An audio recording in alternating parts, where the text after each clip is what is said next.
اسرائیل کی جانب سے لیبنان کے دارالحکومت بیروت پر ڈرون حملے میں 6 افراد جاں بحق اور 8 زخمی ہو گئے۔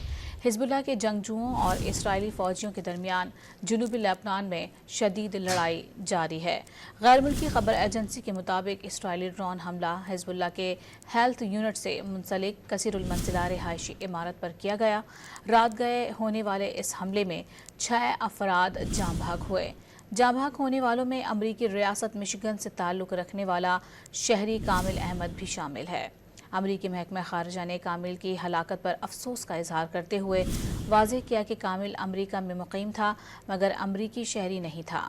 وہ اپنی بوڑھی ماں کی دیکھ بھال کے لیے لیبنان گیا تھا۔ رواں ہفتے میں اسرائیل کی جانب سے بیروت پر ہونے والا یہ دوسرا حملہ ہے۔ 24 گھنٹے کے دوران لیبنان پر حملوں کے دوران 46 افراد شہید اور 85 افراد زخمی ہو چکے ہیں۔